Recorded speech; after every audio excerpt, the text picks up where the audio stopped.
Welcome on my channel. और आज से एक ऐसी स्पीड में हम लोग काम करेंगे। करीब 6 दिन 7 दिन बचे हुए हैं, 7 दिन नहीं बोल सकते, 6 दिन बचे हुए हैं आपके पेपर में।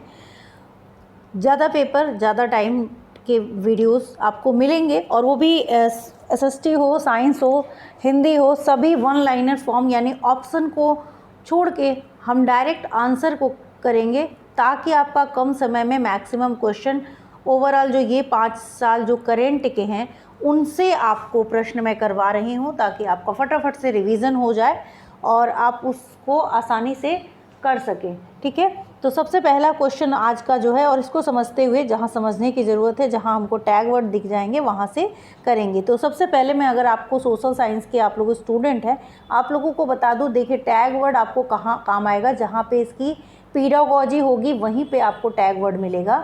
साइंस हो, सोशल साइंस हो, सभी में आपको टैग वर्ड कॉन्सेप्ट वाली चीज़ों में आपकी एनसीईआरटी काम आएगी।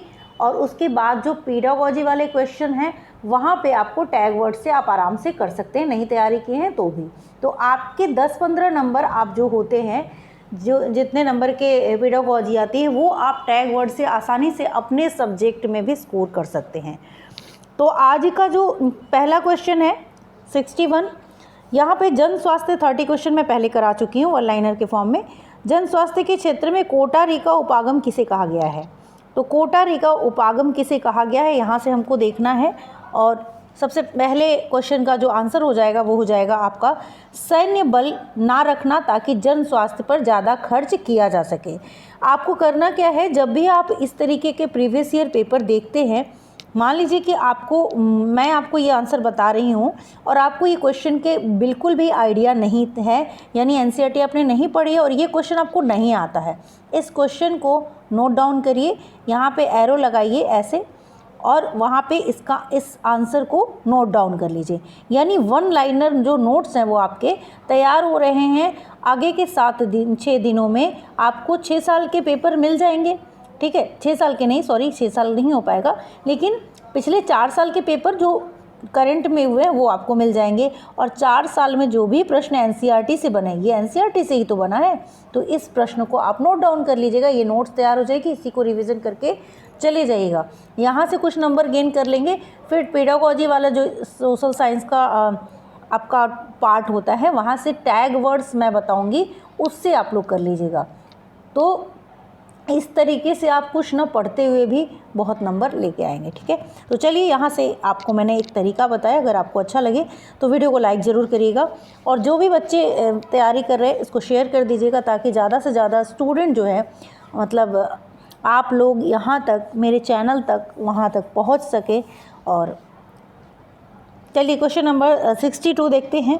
तो 62 में क्या कहा गया है, 1997 में भारतीय उच्चतम न्यायालय ने विशाखा निर्देश की रचना महिलाओं को डैश यौन उत्पीड़न से बचाने के लिए की। किसकी? गाड़ियों में, कार्यस्थलों पर, वैवाहिक संबंधों में, सड़कों पर। तो यहाँ का जो करेक्ट आंसर है वो है आपका ऑप्शन नंबर 2, यानी कार्यस्थलों पर। 1997 में भारतीय उच्चतम न्यायालय ने विशाखा निर्देश की रचना महिलाओं को कार्यस्थलों पर यौन उत्पीड़न से बचाने के लिए की। ये आंसर आपका करेक्ट हो जाएगा। निम्नलिखित में से कौन भारत में एक राज्य के राज्यपाल की नियुक्ति करते हैं? कौन करता है इसमें से? तो भारत में एक राज्य के राज्यपाल की नियुक्ति जो होती है वो होती है आपके केंद्र सरकार के द्वारा। तो केंद्र सरकार जो आपकी है वही भारत में एक राज्य के राज्यपाल की नियुक्ति करते हैं। बस इतना ही तो पढ़ना है, अगर आता है तो ठीक है, नहीं आता है तो नोट करके इसका नोट्स बना लीजिए। और ये 3-4 साल के पेपर के आंसर आपको रहेंगे तो कुछ तो आपके पास रहेगा। तो यही तरीका है, अगर कुछ नहीं पढ़ा है तो, या पढ़ा भी है और अपनी तैयारी को बिल्कुल मजबूत करना है कि हमारा क्वालिफाइंग नंबर हमको लाना ही है, तो यही तरीका है। ठीक है, क्वेश्चन नंबर 64 देखते हैं। निम्नलिखित में से कौन ग्रामीण प्रशासनिक अधिकारी नहीं है? तो ग्रामीण प्रशासनिक अधिकारी नहीं है पूछा गया है, और वहाँ पे ऑप्शन हो जाएगा आपका नगर निगम वार्ड काउंसलर जो होता है वो ग्रामीण प्रशासनिक अधिकारी नहीं है। ठीक है, फटाफट से क्वेश्चन 30 क्वेश्चन देखेंगे बिना आप लोगों का टाइम टेकन किए हुए। वीडियो को लाइक कर दीजिएगा, चैनल को सब्सक्राइब कर दीजिएगा अगर पहली बार आए हैं तो। It's a humble request. Okay, question number 65 देखते हैं। और भारतीय उच्चतम न्यायालय द्वारा दिए गए डी.के. बासु निर्देश क्या हैं? अब डी.के. बासु निर्देश क्या हैं इसको जानते हैं। तो ये है आपका गिरफ्तारी, नज़रबंदी और पूछताछ के दौरान पुलिस द्वारा पालन की जाने वाली प्रक्रियाओं से जो जुड़े निर्देश होते हैं वो हैं आपके डी.के. बासु निर्देश। क्वेश्चन नंबर 66 देखते हैं। वन अधिकार कानून 2006 अपने शीर्षक में कौन सी श्रेणी के अधिकारों को स्वीकारता है? इसका राइट आंसर हो जाएगा ऑप्शन नंबर 1 यानी अनुसूचित जनजातियों को, शेड्यूल्ड ट्राइब्स को। ठीक है। क्वेश्चन नंबर 67 द्वितीयक स्रोत का एक उदाहरण है। क्या उदाहरण है भाई? ऑप्शन नंबर 4 हमारे अतीत 1 कक्षा 6 के लिए एनसीईआरटी के इतिहास की पाठ्य पुस्तक जो है वो द्वितीयक स्रोत यानी example of secondary source is this. Question number 68 देखते हैं। नीचे दिए गए 2 कथनों पर विचार कीजिए और यहाँ पे जो कथन है उनको यहाँ पे पढ़ना ज़रूरी है, तो हम लोग पढ़ेंगे। परीक्षाएं तंत्र की सुविधा के लिए निर्मित कृत्रिम परिस्थितियाँ, न कि व्यक्तिगत शिक्षार्थी के लिए। स्मृति परीक्षण से दूर दक्षताओं के परीक्षण पर जोर के रूप में बदलाव सामाजिक विज्ञान की कक्षाओं में तनाव को कम करेगा। अब यहाँ पे जो करेक्ट आंसर हो जाएगा वो हो जाएगा 68 का ऑप्शन नंबर 2, यानी दोनों कथन ए और बी सही हैं। दोनों कथन ही आपके यहाँ पे सही हैं, इसलिए option number 2 is the correct answer. Question number 69 देखते हैं। सामाजिक विज्ञान के अध्यापक या अध्यापिका का मुख्य उद्देश्य होना चाहिए। क्या उद्देश्य होना चाहिए? तो ये है आपका सभी तत्व जो समाज का निर्माण करते हैं उनके बीच के संबंधों का बोध कराना, ये सामाजिक विज्ञान के अध्यापक या अध्यापिका का मुख्य उद्देश्य होना चाहिए। क्वेश्चन नंबर 70 देखते हैं। सामाजिक विज्ञान में आकलन का मुख्य उद्देश्य क्या है? तो यहाँ पे जो राइट आंसर है वो हो जाएगा आपका ऑप्शन नंबर 4, शिक्षार्थियों को प्रतिपुष्टि यानी फीडबैक देना तथा मानक स्थापित करना जिनको पाने के लिए वे प्रयासरत है। आकलन का मतलब आप लोग जानते होंगे, तो असेसमेंट करना है, शिक्षार्थियों को फीडबैक देना ताकि मानक स्थापित करना जिसको पाने के लिए वे प्रयास कर रहे हैं। सामाजिक विज्ञान की कक्षा में फिल्मों को एक प्रभावी शैक्षणिक उपकरण के रूप में उपयोग किया जा सकता है, क्योंकि यहाँ पे फिल्में कक्षा के भीतर बाहरी दुनिया को ला सकती हैं, बिल्कुल ला सकती हैं। तो फिल्में अनदेखे और अनसुने संदर्भों के खोजने की शक्ति से प्रेरित करते हैं। सही है। फिल्में ऐसी कहानियों, संवादों और छवियों को सामने लाती हैं जो जीवन में हमसे दूर हो सकती है। फिल्में एक वस्तुनिष्ठ माध्यम है जो छात्रों को एक ही तरीके से अपने विचार प्रस्तुत करने के लिए प्रोत्साहित करती है। ये रही हैं, तो यहाँ पे ऑप्शन नंबर 1 करेक्ट हो जाएगा। 71 का option number 1 is the correct answer.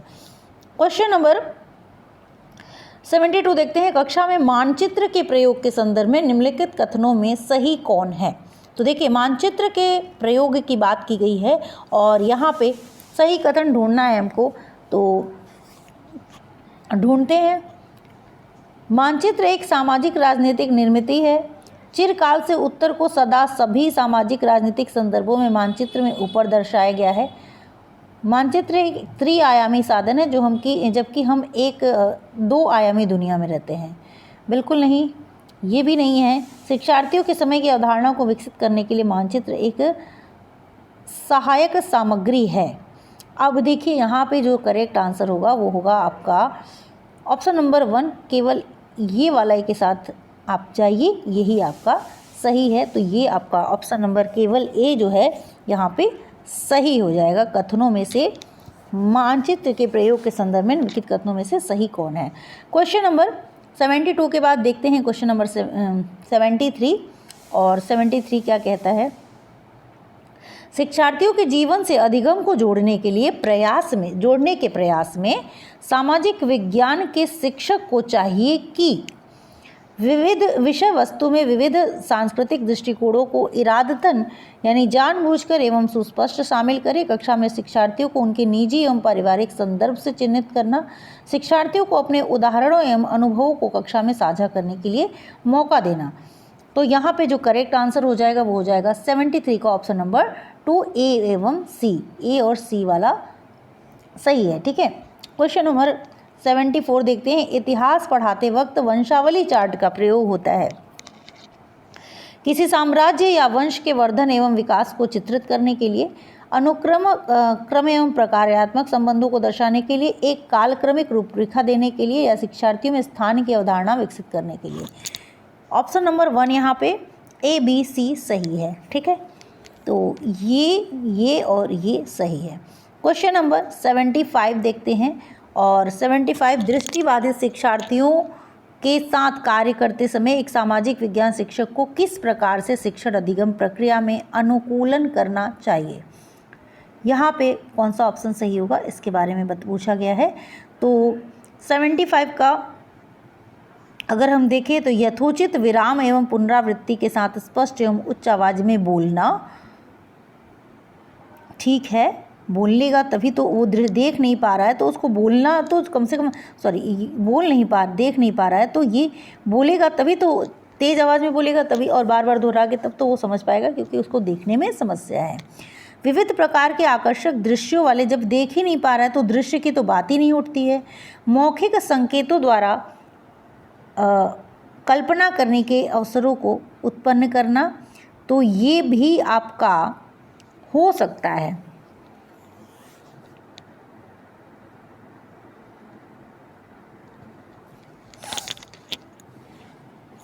मौखिक संकेत तो देगा तभी इंसान वो सुनने में प्रॉब्लम तो है नहीं, तो मौखिक संकेत तो दिया जा सकता है, तो ये सही हो जाएगा। कक्षा में चर्चा के दौरान टेक्सटाइल यानी स्पर्श करने वाली सामग्रियों को शामिल करना, स्पर्श भी कर सकते हैं वो, तो यहाँ पे ये भी सही है, ये भी सही है और ये भी सही है। ए सी डी, तो ए सी डी आपका ऑप्शन नंबर 2 करेक्ट हो जाएगा। 75 का option number 2 is the correct answer. Question number 76 देखते हैं। सामाजिक विज्ञान शिक्षण में प्रोजेक्ट विधि के कथन पर विचार कीजिए। प्रोजेक्ट विधि सभी लोग जानते होंगे, यह उपयोगितावादी दृष्टिकोण से प्रेरित है।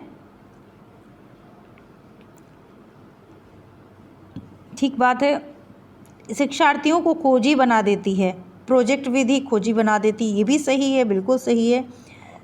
यह पूर्ण रूपेण एक शिक्षक केंद्रित है। ये देखिए टैग वर्ड है आपका शिक्षक केंद्रित, अगर शिक्षक केंद्रित आ रहा है तो ये आपका टैग वर्ड हो गया। अब यही मैंने कहा था कि कहीं कॉन्सेप्ट आपके एनसीईआरटी वाले जो क्वेश्चन आएंगे, क्वेश्चन जो हैं आपके सोशल हो या कोई भी साइंस हो वाले हो, इनके क्वेश्चन जो आएंगे एनसीईआरटी से आएंगे, लेकिन इनकी जो पीजोलॉजी होगी उसमें आप टैग वर्ड की सहायता से आप खोज सकते हैं कि कौन सा आंसर गलत है। तो यहाँ पे मैंने सी देखा कि बिल्कुल गलत है भाई, यहाँ पे एक टैग वर्ड शिक्षक केंद्रित आ रहा है, जो कि हमेशा से आपका एक tag word negative tag word रहा है, जो कि नहीं है। तो सी को अगर हटा दें हम तो हमारा ए बी डी ऑप्शन किस में आ रहा है, ऑप्शन नंबर 3 में, तो हमारा ऑप्शन नंबर 3 करेक्ट हो जाएगा। अब देखते हैं क्वेश्चन नंबर 77 क्या कहता है। अन्वेषण को इच्छुक रचनात्मक दृष्टिकोण से एक सामाजिक विज्ञान की शिक्षिका अपने शिक्षार्थियों को किस रूप में देखेगी। सामाजिक प्रक्रियाओं में खोज करने को उत्सुक, या बिल्कुल खोज करने के लिए तो देखेगी ही, रचनात्मक दृष्टिकोण है तो ये सही होगा। ठीक है, और उसके बाद है उस स्रोतों के आधार पर कल्पनाशील, सही है। समस्याओं के समाधान के सुझावों की कोशिश करने वाले, सही है। विवादास्पद मुद्दों को उच्चतर शिक्षा के स्तर पर चर्चा करने के लिए स्थगित करना, ये स्थगित करना भी एक निगेटिव टैग वर्ड है और इसको बिल्कुल ये नहीं होगा, इसलिए इसको हम लोग को ए बी सी यानी A B C option number 2 correct हो जाएगा। तो स्थगित करना, ये चर्चा करने के लिए स्थगित करना, ये आपका एक टैग वर्ड हो गया। ऊपर मैंने एक टैग वर्ड बताया, आप इसको नोट डाउन कर सकते हैं। स्थगित करना और क्या था, शिक्षक केंद्रित। ठीक है, तो यहाँ पे हमने 2 तो ऐसे ही देख लिए स्थगित करना और शिक्षक केंद्रित। इसी तरीके से आप क्या कर सकते हैं, जो भी आपके पेपर है उसको आप नोट डाउन करते हुए आप खुद के टैग वर्ड बना सकते हैं, ढूंढ सकते हैं कि क्या टैग वर्ड हमको देखना है, कि अगर वो टैग वर्ड पूछे गए हैं तो वहाँ से आप उनको उनके थ्रू जो सही आंसर है उसको आप खोज सकें। तो ये हो गया आपका option number 2 is the right answer. Question number आगे देखते हैं 78। सामाजिक विज्ञान की पाठ्यचर्या को अधिक समावेशी बनाने में निम्न में से कौन सहायक हो सकता है। 78 का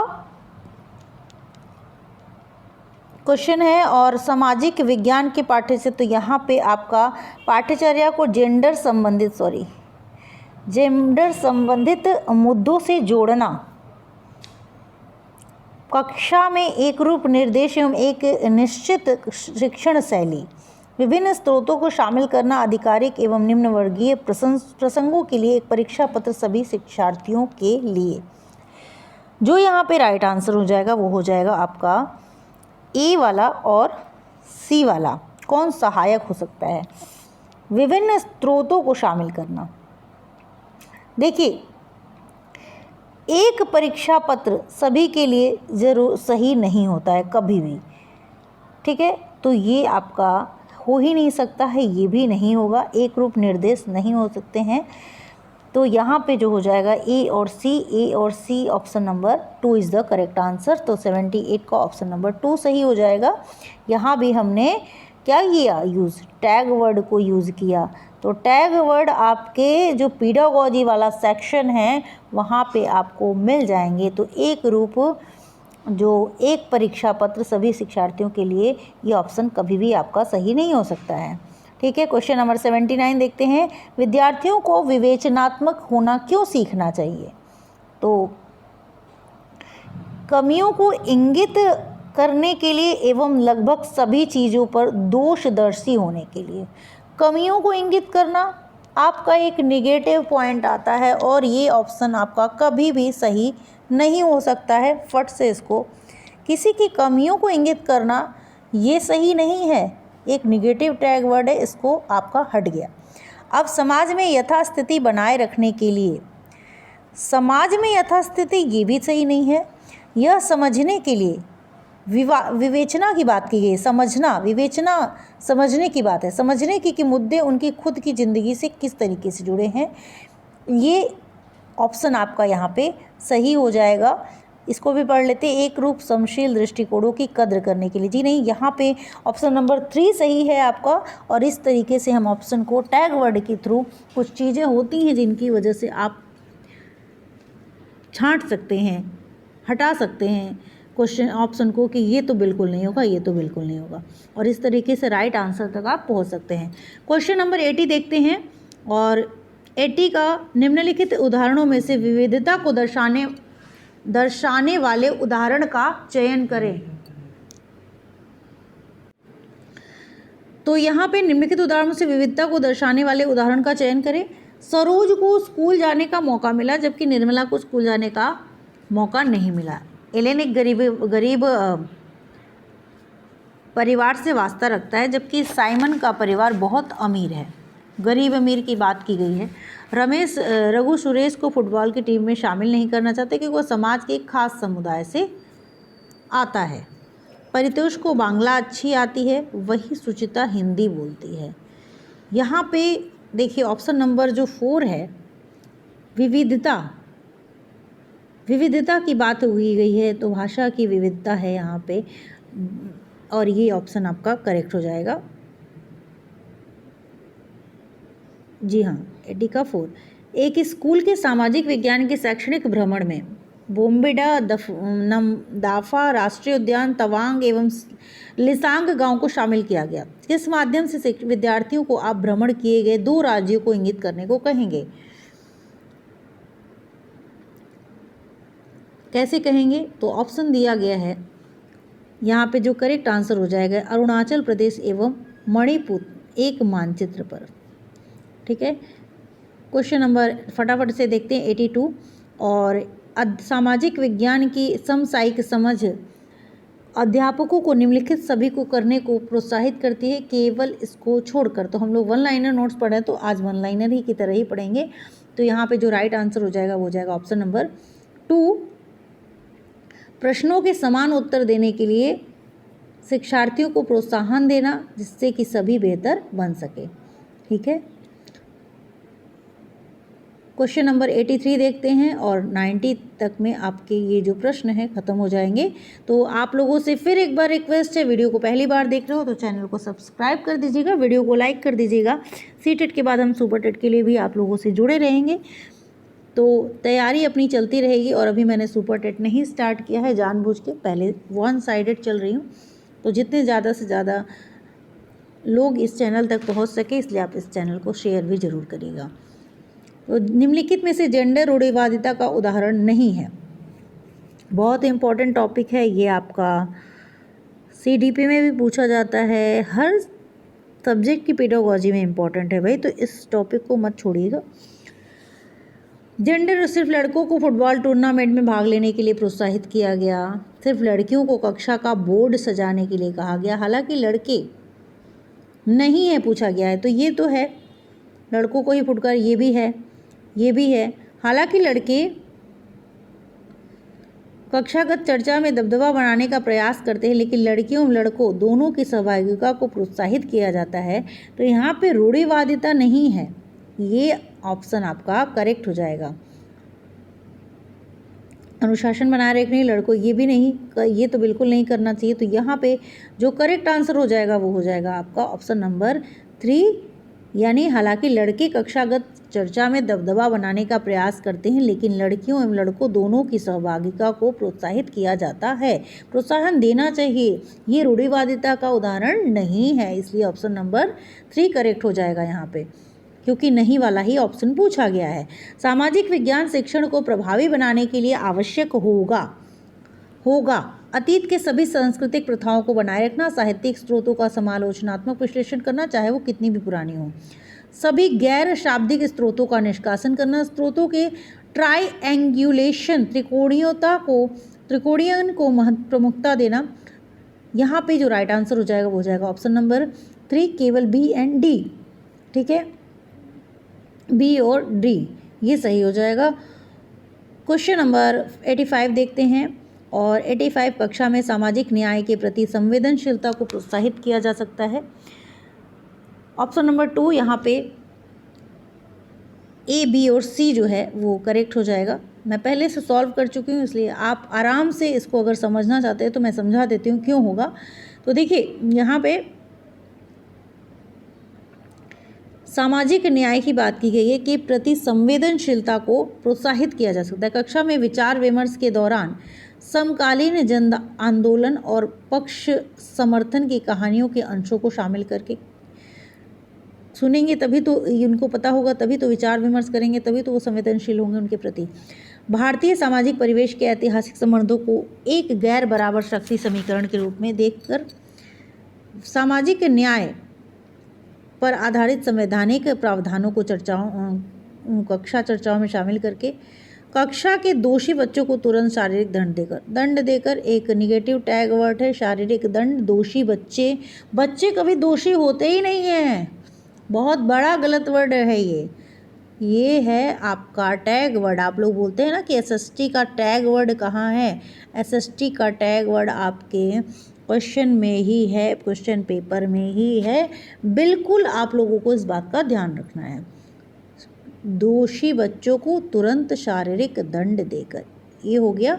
यहाँ से ऑप्शन छट गया और ए और बी ऑप्शन करेक्ट सही हो गया हमारा ये वाला, यानी 85 का ऑप्शन नंबर 2 करेक्ट हो गया। क्वेश्चन नंबर 86 देखते हैं और 86 क्या कहता है, इतिहास शिक्षण शास्त्र प्रयास करेगा कि, क्या प्रयास करेगा, तो इतिहास का निर्माण स्रोतों पर आधारित होता है, डी के बिल्कुल ठीक है। और इतिहास सामाजिक प्रक्रियाओं में निरंतरता और बदलाव को खोजे, इतिहास व्याख्यानों के विभेदों में संलग्न हो तथा समुदाय के विचारों को अनुमोदित करे, बिल्कुल नहीं, गलत बात है ये। तो यहाँ पे इतिहास घटनाओं को एक काल विशेष के सामाजिक राजनीतिक संदर्भों में रखकर देखे। Option number A, B, D यहाँ पे तो इतिहास शिक्षण शास्त्र प्रयास करेगा कि option number 2 is the correct answer. 86 का ऑप्शन नंबर 2 राइट आंसर हो गया। 87 क्वेश्चन नंबर देखते हैं और इसके लिए क्वेश्चन की तरफ चलते हैं। प्रदूषण रहित हवा का अधिकार भारत में किस मौलिक अधिकार के भाग के रूप में स्वीकारा गया है? तो यहाँ पे आपका ऑप्शन नंबर 2 ये जीवन से संबंधित है, तो जीवन ऑप्शन सही हो जाएगा। क्वेश्चन नंबर 88 भारत का वर्णन करने के लिए विविधता में एकता मुहावरे का निर्माण किसने किया था? इसका राइट आंसर होगा ऑप्शन नंबर 1 जवाहरलाल नेहरू ने। लोकसभा में कितने सदस्य मनोनीत होते हैं, ना कि मतदान द्वारा चुन कर आते हैं? 2 कितने सदस्य? 2 सदस्य मनोनीत होते हैं, ना कि मतदान द्वारा चुन कर आते हैं। क्वेश्चन नंबर 90 2006 में नेपाल में सरकार का रूप राजतंत्र से बदलकर हो गया। ऑप्शन नंबर 3 लोकतंत्र हो गया। यहीं पे आज की वीडियो समाप्त करते हैं और फिर से नेक्स्ट वीडियो 5 दिन आपके काफ़ी, जैसे आज ये मिल गया तो कल भी आपको SST के 1 लाइनर मिलेंगे। ठीक है, तो ट्राई करूँगी कि पूरे के पूरे जो 60 क्वेश्चन हैं उनको कराऊँ मैं, तो वो आप लोग देख लीजिएगा। और देखती हूँ अगर हो सकता है तो टैग वर्ड आपके SST के मैं करा दूँगी, जिनको हेल्प से आप कर सकते हैं। तो लास्ट टाइम में कराने का रीज़न ये है कि टैग वर्ड अंत में ही आपको काम आते हैं। पहले तो पढ़ाई करनी थी, अब आपको टैग वर्ड का हेल्प जब कुछ नहीं कर पाएंगे पेपर में, जो क्वेश्चन बच जाएंगे उनको आपको करने में टैग वर्ड की हेल्प लीजिएगा। ठीक है, तो आज के लिए इतना ही, मिलते हैं नेक्स्ट वीडियो में। तब तक के लिए थैंक यू और ऐसे ही अपनी पढ़ाई करते रहिएगा। यहाँ पे आपका हो गया 90 क्वेश्चन और 90 का ऑप्शन नंबर 3 है लोकतंत्र सही है। अगर नहीं आता है तो उसको नोट डाउन कर लीजिएगा, जो क्वेश्चन इसमें से नहीं आते। ये भी एक तरीका होता है नोट्स बनाने का।